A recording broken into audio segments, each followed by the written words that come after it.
projet d'installation, c'était de construire une nouvelle étable.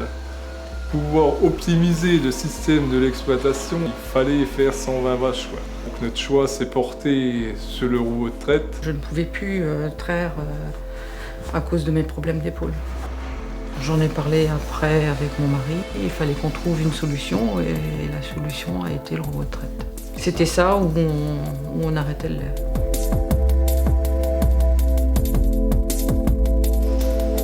Introduire une nouvelle technologie, c'est voir au-delà de l'aspect production proprement dit, c'est réfléchir aussi à l'impact sur l'organisation du travail qu'aura ce robot sur l'élevage. De bien définir ensuite le cahier des charges. Il faut anticiper bien auparavant, aller voir des fermes, aller voir beaucoup de fermes.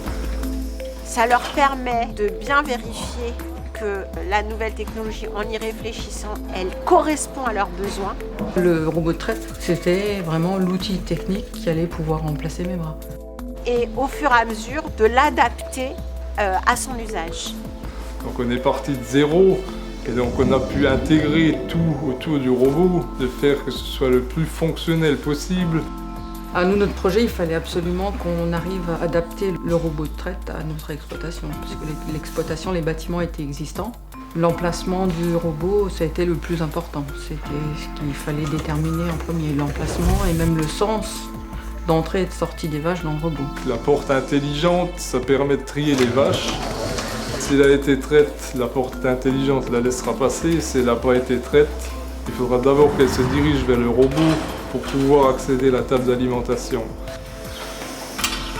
Au moment de l'installation de la nouvelle technologie, parfois il y a une organisation un petit peu dégradée à ce moment-là. Ça peut prendre du temps, il faut que les vaches s'y fassent, il faut que les exploitants s'y fassent. On a été surpris au début de la façon assez rapide où les vaches se sont intégrées dans ce nouveau système. On s'attendait presque à quelque chose de plus difficile que ça. Avant, on passait matin et soir à chasser les vaches vers la salle de traite, alors que maintenant, elles viennent quand elles ont envie, elles sont autonomes. Le quotidien aujourd'hui est complètement bouleversé par rapport à avant. Ça nous laisse pas plus de temps qu'avant, mais le temps, il se gère vraiment différemment d'avant. Par exemple, beaucoup nous disent on peut petit déjeuner en famille, on peut faire des repas le dimanche midi. La seule différence, c'est qu'on est lié à notre téléphone en permanence. Bonjour Isabelle, je crois que je suis en panne. Il ne faut pas qu'il soit éteint, il ne faut pas qu'il soit en panne, parce qu'il faut que le robot puisse nous prévenir en cas de problème. Nono, le petit robot. On a diminué la pénibilité physique, mais on a augmenté la charge mentale chez l'exploitant. L'ordinateur, il sort des milliers de chiffres par jour. Effectivement, heureusement qu'on a des alertes.